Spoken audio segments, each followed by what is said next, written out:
오늘 말씀은 우리가 시편 아침 묵상할 때 우리가 나눴던 말씀입니다. 말씀 제목은 우리가 잊지 말아야 할 것이라고 했습니다. 우리가 잊지 말아야 할 것, lest we forget인데 저렇게 관용적으로 우리가 영어로 저렇게 쓸 수 있습니다. lest we forget. 그게 무슨 뜻이냐면은 we should not forget 그런 뜻이죠. 이 시편 78편은 이스라엘 백성들이 하나님을 배신한 이야기예요. 좀 슬픈 이야기예요. 그리고 참 설교로서 참 이렇게 하기가 좀 어려운 설교입니다. 배신한 이야기들이니까. 이스라엘 백성들은 하나님을 은혜를 받고도 배신했습니다. 그러니까 이스라엘 백성들이 하나님을 배신하면 하나님은 진노하셨어요. 하나님이 자녀인데 배신하니까 진노하시죠. 그리고 매를 드십니다. 그러면 이스라엘 백성이 다시 돌아와요. 돌아오면 어떡합니까? 용서하시고 또 은혜를 베푸세요. 그러면 또 이스라엘 백성들이 또 배신해요. 그러면 하나님은 그때마다 또 용서하시고 은혜를 베푸시고, 이게 이스라엘 역사예요. 뭐 다른 게 아니에요. 이 이스라엘 역사를 보면은 바로 배신과 또 용서, 그리고 또 은혜를 베푸시고, 이게 반복적으로 계속됩니다. 근데 여러분, 이런 이스라엘 역사가 그러니까 이스라엘 백성들만의 이야기일까요? 그렇지 않잖아요. 성경은 바로 우리들의 이야기입니다. 지난 주일에도 말씀드렸어요. 역사는 늘 반복된다고. 배신의 그 이야기도 사실은 반복돼요. 예수 믿고 구원받은 우리들의 삶도 자세히 들여다보면 비슷합니다. 성경이 바로 우리들의 이야기를 기록해 놓은 거기 때문에. 우리가 하나님을 믿는 백성이지만은 세상 가운데 살다 보면요, 세상의 영향을 안 받을 수가 없어요. 누구든지. 그러니까 우리 안에 또 여전히 하나님을 믿고 있는데도 죄된 본성이 있지 않습니까? 이 세상은 세상을 움직이는 힘이 있어요. 세상이 주는 매력이라고 할까요? 유혹이라고 할까요? 그런 것이 있습니다. 이 세상이 주는 매력에 끌려서 거기다 끌려가다 보면은 하나님이 베푸신 은혜를 잊어버리게 해요. 자연스럽게. 그러면 하나님의 은혜를, 내가 받은 하나님의 은혜를 잊게 되면은 자연스럽게 세상 것이 그 자리를 차지해요. 돈만 있으면은, 이 세상에 사람이 돈이 중요하잖아요. 돈만 있으면, 뭐 지위와 명예만 있으면 세상 참 편하게 살 수 있어. 그런 생각이 들잖아요. 그렇잖아요. 그냥 세상이 주는 편안함에 속아요. 세상이 주는 편안함이라는 게 있다는 거죠. 그게 거기에 속게끔 돼 있어요. 돈의 힘, 어떤 물질의 힘, 또 이런 하나님을 먼저 생각하는 게 아니라 내가 가지고 있는 것, 내 능력을 먼저 생각합니다. 그것을 의지하면서 살아가요. 하나님의 은혜는 까맣게 잊어버리게 됩니다. 저희 장모님 이야기를 좀 하겠습니다. 저희 장모님은 저희와 미국에서 한 2년 정도는 안 돼요. 한 1년, 한 10개월 될 정도 되는 것 같아요. 그 기간 동안 저희들과 함께 살았습니다. 근데 장모님이 나이 연세 드셔서 안타깝게도 치매에 걸리셨어요. 치매에 걸리셨는데 이런 현상이에요. 처음에는 방금 전에 있었던 일, 방금 전에 이야기했던 것을 기억하지 못하세요. 방금 전에. 그러면서 점차 시간이 갈수록 오래된 일도 기억 기억을 못하시게 됐어요.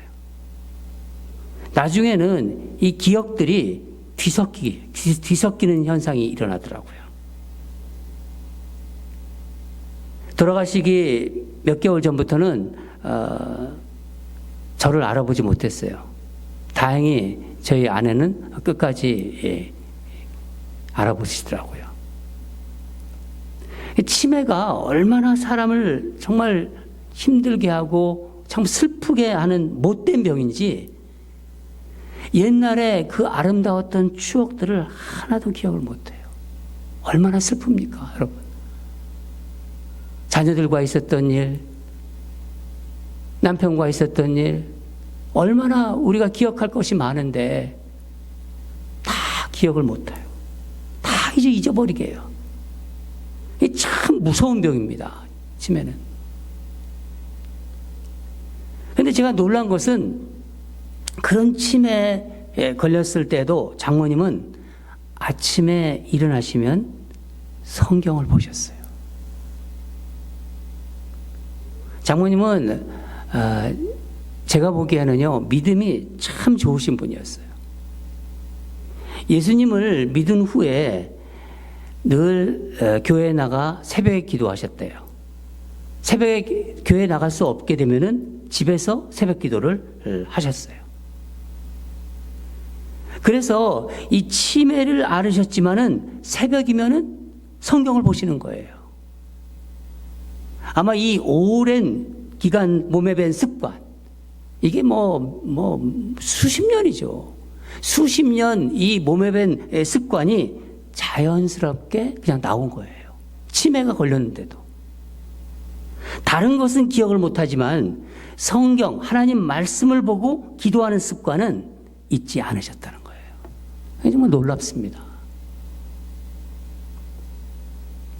여러분, 우리가 하나님을 다 믿는 하나님의 자녀로 살아가요, 세상을. 그 살아가면서 꼭 잊지 말아야 할 것이 있어요. 저는 오늘 본문을 보면서 한 두 가지를 발견했습니다. 우리들이 먼 훗날 다 주님을 뵙게 될 거예요. 얼굴과 얼굴로 뵙게 될 거예요. 그때 뵐 때까지 두 가지를 우리는 꼭 기억하면서 살아가야 됩니다. 그 첫 번째가 하나님께서 나를 구원해 주셨다. 하나님께서 나를 죄악에서 건져 주셨다. 그거를 기억하셔야 됩니다. 나는 그러니까 구원받은 하나님의 자녀다는 이 생각이 우리에게 확실하게 있어야 되는 거예요. 잊지 말으셔야 됩니다. 이스라엘 백성들은 광야 생활 동안 하나님을 끊임없이 거역해요. 그래서 하나님의 마음을 아프게 했다고 시편 기자가 지금 말하고 있습니다. 오늘 본문 40절 보면 그들이 광야에서 그에게 반항하며 사막에서 그를 슬프시게 함이 몇 번인가 셀 수 없다는 거예요. 41절을 보면 하나님을 거듭거듭 시험하였다고 합니다. 그냥 툭 하면은 그냥 원망과 불평이 입에 그냥 배어 있는 거예요. 이스라엘 백성들은 하나님께서 자신들을 구원해 주신 날도 기억하지 않았어요. 애굽에서 건져낸 그 날도 기억하지 않았다는 거예요. 애굽의 고통에서 건져주셨는데 42절 뭐라고 합니까? 그들이 그의 권능의 손을 기억하지 아니하며 대적에게 그들을 구원하신 날도 기억하지 아니하였도다. 물론 이스라엘 백성들이 애굽에서 그들을 구원하신 것을, 이스라엘 백성을 구원을 기념하는 그 유월절이라고 합니다. 이 유월절을 지키지 않은 건 아니에요. 그러나 구원해 주신 은혜를 잊어버린 채로 그냥 때가 되면 형식적으로 그냥 제사만 드린 거예요. 구원의 은혜에 대한 감격도 없고 감사가 없는 그런 제사. 그냥 형식적인 그런 제사, 예배죠. 하나님이 그런 예배, 그런 제사를 받으셨을까요? 요한계시록 2장 4절을 보면은 예수님이 에베소 교회를 향하여 뭐라고 말씀하시면 너희가 처음 사랑을 버렸다고 말씀하십니다. 그러나 너를 책망할 것이 있나니 너희의 처음 사랑을 버렸느니라. 예수님께서 직접 말씀하신 겁니다. 예배소 교회, 우리 교회 와서 만약에 그런 말씀하셨다. 저는 막 겁이 나더라고요. 이 말씀을 보면서. 처음 사랑을 버렸다는 것이 무슨 말씀인가요? 처음만큼 사랑하지 않는다는 거예요. 한마디로 너 변했어. 너 변했어. 나를 잊었다는 말씀입니다. 이거는요. 여러분 한번 상상해 보세요. 서로 사랑하는 관계예요. 근데 사랑하는 관계에서 상대방이 이런 말을 했다고 한번 생각해 보세요. 그런 얘기 들어도 우리 가만히 있을 수 있어요? 어떤 느낌 드시나요? 그러니까 아내나 남편한테, 아내나 남편에게 당신 변했어. 그런 생각, 그런 이야기를 듣는다. 어떤 생각이 드세요? 관계에 빨간불이 들어온 거예요. 그렇지 않아요? 예수님이 말씀하신 그 처음 사랑이란 바로 무엇일까요? 처음 사랑은 꼭 시간적으로 처음에 했던 사랑을 말하는 것은 아니에요. 가장 중요한 사랑, 잊지 말아야 한다는 것입니다. 잊지 말아야 하는 것이라는 거예요, 그것이. 여러분, 주님에 대한 처음 사랑은 한번 생각해 보세요. 여러분이 지금 다 예수님을 믿고 있는데,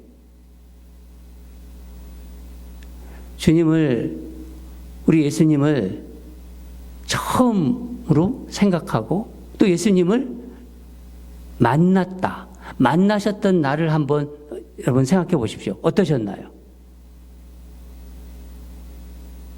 이 땅을 살아오면서 예수님을 처음 만났던 거예요. 예수님을 믿었습니다. 예수님을 알게 되었어요. 몰랐다가. 말로는 뭐라고 표현할 수 없는 그런 느낌이 있었을 거예요. 저에게도 그렇거든요. 감격이 있었고, 또 흥분이 있고, 내가 예수님을 믿게 되었네? 그리고 그렇게 생각하면요, 흥분이 되죠. 하나님의 존재를 또 알게 되고, 그 순간 그 어떤 나를 하나님께서 만나주셨다는 그 구원의 은혜에 감사가 들 거예요. 그리고 감격했을 거예요. 그건 다른 사람은 몰라요. 자신에게 일어난 일이기 때문에. 주님을 생각만 하면요, 기쁘고 또 마음이 평안하고 언제부터인지 또 예배가 기다려지고 한 주가 왜 이렇게 늦게 가는지 말씀을 사모하고 살았던 바로 그때입니다. 주님과 정말 사랑을 나누었던 바로 그때죠. 그것을 주님 말씀하시는 겁니다. 여러분, 우리가 예배를 지금 쭉 드리고 있지 않습니까? 예배는 나를 구원해 주신 하나님께 감사와 사랑을 표현하는 그냥 자연스러운 반응이에요. 감사해야지. 이게 아니라 그냥 감사가 나오는 거예요. 하나님을 내가 아니까. 내가 예수님을 아니까. 나를 만났으니까. 어제 우리가 1:1 제자 양육 공부를 시간에 과제를 내어드리지 않았습니까? 물론 전도에 관한 과제였지만은 저는 그 전도에 대한 과제를 내어드리면서 제 마음속에 무엇이 있었냐면은 하나님이 나를 어떻게 만나주셨는지, 어떻게 나를 구원해 주셨는지 그걸 쓰는 과제를 내드린 거예요. 예수를 몰랐을 때, 예수님을 믿기 전에 내 삶은 어떤 모습이었을까? 그걸 지금 생각해 보는 거예요. 그리고 어떻게 예수님을 알고 예수님을 믿게 되었는지 그걸 생각해 보라는 거죠. 그건 너무나 중요한 우리에게 일입니다. 그리고 믿은 후에 내 삶은 어떤 변화가 있었는지 내가 얘기할 수 있어야 되잖아요. 그렇잖아요. 다시 한번 예수님을 만났을 때의 그 감격을 생각하기 위해서입니다. 여러분, 하나님은 하나님의 백성을 다양하게 부르시는 것 같아요. 어떤 사람은요, 정말 죽을 것 같은 그런 병환 중에서 극적으로 하나님을 만난 분도 있어요. 저는 그런 분들을 많이 알고 있어요. 또, 말씀을 듣다가 그전에는 몰랐는데 그냥 하나님 말씀을 듣다가 하나님을 믿게 돼요. 또 찬양을 부르다가 하나님 앞 찬양을 부르다가 주님의 손길을 경험한 분도 계십니다. 그런가 하면 모태신앙, 태어나 보니까 자기는 교회에서 목사님이 축복기도 해주고 있고, 태어나 모태신앙이었는데, 어느 날, 주님이 정말 믿어지는 경험이 어느 순간 들어온 거예요. 아, 내가 정말 하나님을 믿는 자녀라는 사실에 그냥 눈물이 주르르 흐르고, 여태까지는 몰랐는데, 그냥 그렇게 살아왔는데, 어느 순간 주님이 만나주신 거죠. 하나님께서 우리가 무슨 자격이 있기 때문에 우리를 부르신 건가요? 그렇지 않잖아요. 우리는 아무 구원받을 자격이 없지 않습니까? 우리는 수없이 그런 말씀 들었습니다. 그런 이유를 가지고 있지 않아요. 하나님이 계세요. 하나님이 계시다는 것도 생각도 안 하고 사는데, 하나님이 계시다는 걸 알고, 또 하나님이 나를 택하셔요. 나를 택하셔서 하나님의 은혜로 예수를 믿게 하신 겁니다. 이게 기가 막힌 일입니다, 사실은. 여러분, 여러분에게 일어난 그 놀라운 구원의 은혜를 잊지 마시기 바랍니다. 다른 것은 다 잊어도 나를 하나님이 자녀로 부르신 그 구원의 은혜는 우리 마음판에 영원히 살아 있어야 되는 거예요. 우리가 세상을 이제 나이가 들고 이렇게 살아가다 보면은요, 세월이 흐르면은 아내를 어떻게 만났고 언제 프로포즈를 했는지 잘 기억을 못하는 분도 많아요. 남편을 어떻게 만났는지도 기억하지 못하는 분도 많더라고요. 저는 그게 다 이해가 돼요. 예. 그러나 우리가 잊지 말아야 될 것은요, 이 세상이라는 정말 바닷물에 빠져 있는 나를 건져주신 하나님의 손길, 하나님의 그 은혜, 사랑, 하나님과의 만남, 그 첫사랑의 은혜는 결코 잊어서는 안 되는 거예요.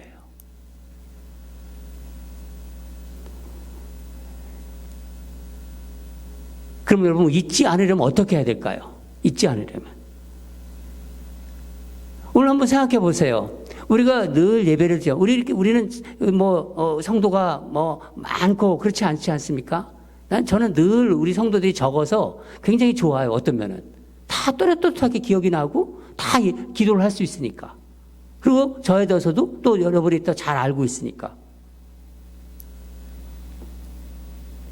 내가 왜 오늘도 예배를 드리러 나오는지, 내가 왜 찬양을 하는지, 내가 왜 설교를 하는지, 그런 생각 많이 해봤어요. 내가 왜 헌금을 하는지, 내가 왜 봉사를 하는지, 그런 이유를 한번 생각해 보십시오. 만약 그런 생각 없이 그저 형식적으로 늘 그렇게 해왔다면요, 예수님께서 그러셨어요. 회개하라고. 지체 없이 회개하고 다시 돌이키셔야 됩니다. 첫사랑의 그 감격이 늘 살아있어야 돼요. 하나님은 그 예배를 받으십니다. 나를 부르셨을 때를 돌아보시고, 또 우리가 간증 같은 거 또 할 때 간증도 쓰시고, 아침이면 하나님께 사랑한다고 고백도 한번 해보세요. 해보시고, 큐티 모임에서 그런 나의 어떤 심정도 나누기도 하시고, 주님과 정말 얼굴과 얼굴을 볼 때까지 그것을 잊지 마셔야 됩니다. 그래야 나중에 우리가 주님을 알아볼 수가 있어요. 그런 것이 없으면 주님을 알아보지 못해요. 두 번째로, 하나님이 내게 베푸신 은혜예요. 두 번째는 나한테 베푸신 은혜. 시편 기자는 하나님께서 하나님의 백성을 구원하기 위해서 애굽에서 행하셨던 것을 하나하나 다 일일이 다 써놔요. 나열하고 있어요. 오늘 본문 44절부터 51절까지를 보면은 10가지 재앙이 나옵니다. 하나같이 다 놀라운 기적들이에요. 그렇죠? 나일강이 강물을 정말 이 핏물로 변하게 하시고, 쇠파리 때, 개구리 떼를 보내시고, 황충과 메뚜기 떼를 보내서 물어버리게 하시고, 우박과 번개를 내리시고 전염병으로 치십니다. 애굽을. 마지막에는 어떻게 하십니까? 애굽의 모든 장자를 치십니다. 여러분, 이게 말이 이렇게 나오지만 이거 무시무시한 일입니다. 이게 53절은요 애굽 군대를 이스라엘 백성이 보는 앞에서 홍해에서 다 수장시켜 버리잖아요. 근데 더 놀라운 거는 이스라엘 백성들이 홍해를 건넜잖아요. 홍해를 건너고 딱 사흘 만에 하나님이 베푸신 은혜를 싹 잊어버려요. 이것도 기적 같은 일 아니에요? 광야에 들어와서 물을 못 먹으니까, 물을 얻지 못하니까 모세와 하나님을 대놓고 이제 원망하기 시작하잖아요. 광야 생활이 어려움이 있을 때마다 애굽으로 돌아가겠다고 그냥, 그리고 고기 달라, 물 달라. 하나님 어떻게 하십니까? 그때마다 하나님 진노하시지만요, 결국은 어떻게 하세요? 하나님께서 이스라엘 백성들이 원하는 것을 다 들어주세요. 다 주셨어요. 그게 우리가 민수기에서 봤던 말씀 아닙니까? 반석에서 물을 내시고 하늘에서 만나를 내려주시고 고기 먹고 싶다 그러니까 메추라기를 내려주시고 구름 기둥과 불 기둥으로 광야에서 인도하셨어요. 그게 우리 하나님이십니다. 마치 오늘 말씀 양떼를 돌보듯이 인도하셨다고.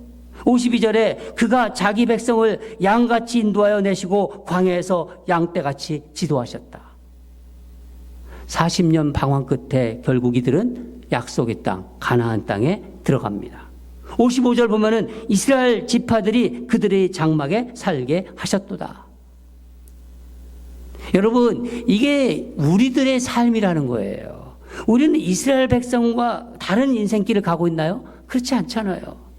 우리가 광야에 있든 아니면 가나안에 있든 똑같은 길을 가고 있는 거예요.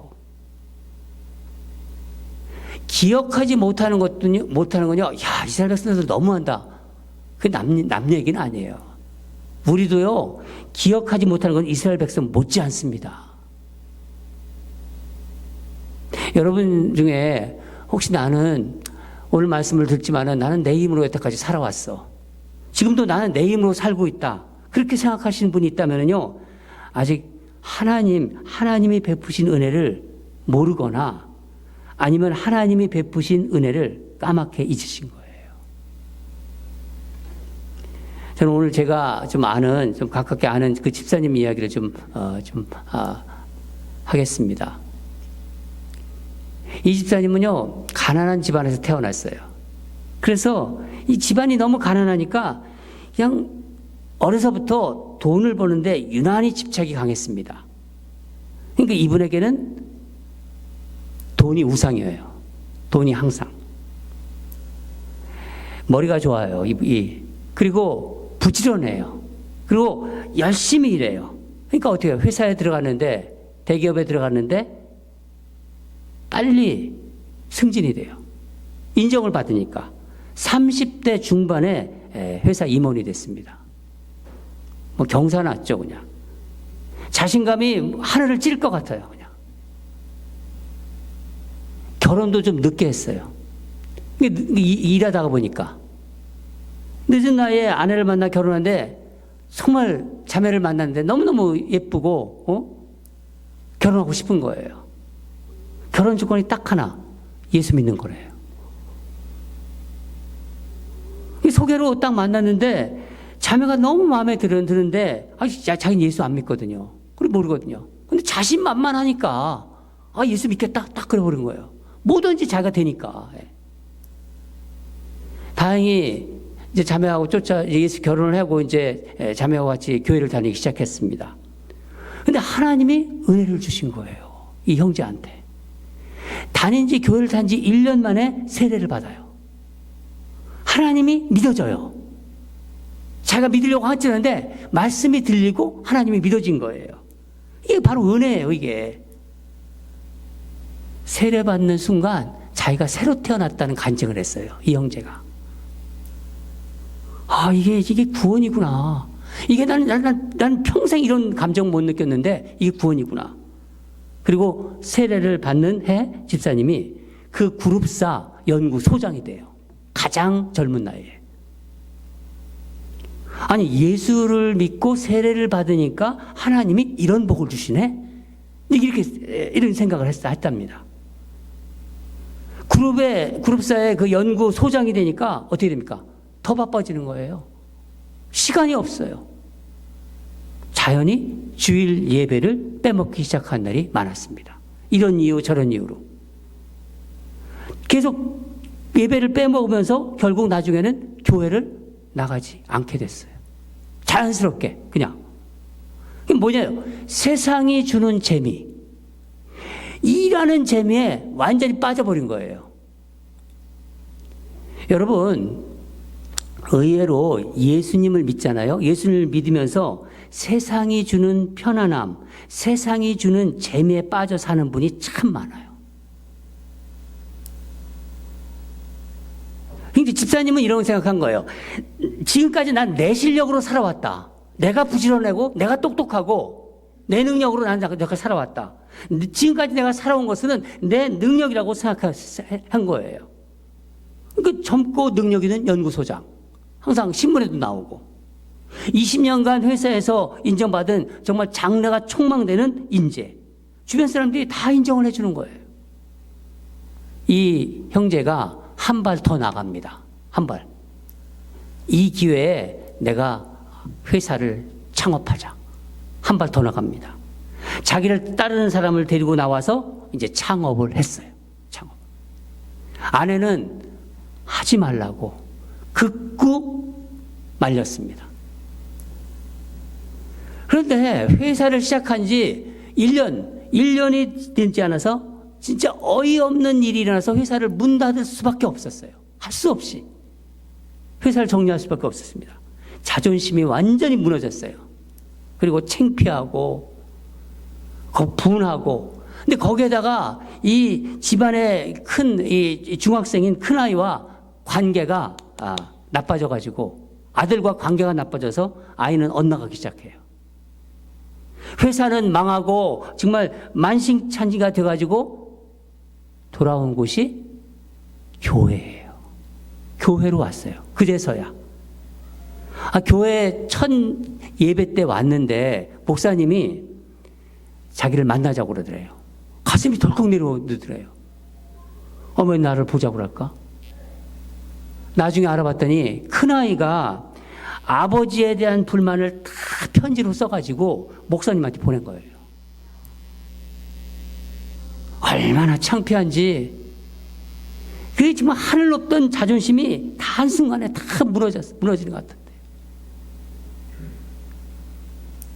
아내의 손을 잡고 어느 수요 예배 드리는 날, 그때 말씀이 목자 없는 양같이 고생하며 기진함이라. 그 말씀이 마음에 들리더래요. 그때 설교 말씀이 목자 없는 양같이 고생하며 기진함이라. 요한복음 말씀을 가지고 말씀을 하셨는데 그 말씀이 이 형제의 마음을 깊게 터치했습니다. 자기 잘난 맛에 사는 모습이 이렇게 그려지더래요. 마치 이렇게 이렇게 다 활동사진 보는 것처럼 자기 멋에 사는 그런 모습이 자기가 자기를 보고 있는 거예요. 늘 형식적으로 예수님을 믿고 있는 모습. 세상 것으로 아주 교묘히 가려진 자기의 어떤 위장된 모습이 이렇게 보이더래요. 자기도 모르게 옆에 아내가 있는데 아내가 수건을 주더래요. 여보 왜 울어? 그러면서 눈물이 주르르 흘렀답니다. 그때 이런 생각이 이 형제에 들은 거예요. 하나님이 더 중요한 것을 주시려고 내 교만을 치셨구나. 더 중요한 것을. 하나님께서 나를 구원하시려고 이 모든 어려움을 허락하셨구나. 회사는 망하고 자식에게조차 신뢰받지 못한 그런 아버지, 그런 창피하고 자존심이 상하는데, 그런데 마음은 편하더래요. 마음은 너무너무 편하더래요. 그 사건 이후 이 형제는 다시 태어나는 기분이었답니다. 세상에 푹 빠져서 있는 자기를 알게 하신 하나님의 은혜가 막 밀려오더래요. 얼마나 감사한지. 그러면서 내가 양이었구나. 내가 양이었구나. 처음으로 목자가 있는 양의 편안함이 느껴졌대요. 목자가 내 앞에 있는 그 양의 평안함이 느껴졌다는 거예요. 이 신비한 평안이었다는 거예요. 저는 이 형제의 그 이야기를 듣고 이게 제 가슴에 터치했어요. 여러분, 한번 제가 여러분에게 묻겠습니다. 하나님만 잘 믿고 사는 것과 세상에서 잘 즐기고 사는 것 중에서 어느 것이 더 재밌겠어요? 빨리 대답하세요.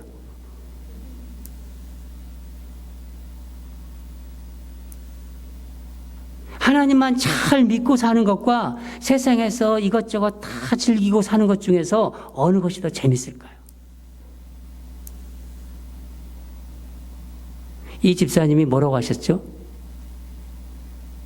하나님은 더 중요한 것을 주시기 위해서 때로는 나에게서, 우리에게서 덜 중요한 것을 거두어 가실 때가 있다. 그랬어요.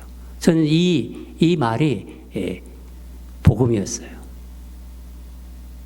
우리 예수 믿는 사람들에게는요, 하나님이 그렇게 역사하십니다. 예수 믿는 사람의 진정한 복은 예수님이 목자라는 것을 알 때예요. 다른 무엇보다도 예수님이 나의 목자구나. 사랑하는 여러분, 우리는 예수님을 믿고 세상에 다시 태어난 사람들이에요. 말은 이렇게 쉽게 하지만요, 이건요 보통 큰 역사가 일어난 게 아닙니다. 나를 구원하신 하나님의 은혜는 세상 것으로 무엇으로도 설명할 수가 없어요. 그거는 예수님을 만난 사람들은 알아요. 내가 하나님의 자녀라는 것. 그 하나만으로도 하나님께 감사하고 하나님의 뜻대로 살 충분한 이유가 있는 거예요. 사랑하는 여러분, 저는 오늘 말씀을 마무리하겠습니다. 구원받은 하나님의 자녀로서 잊지 마세요. 우리 YBC 오늘의 교회 모든 성도들, 우리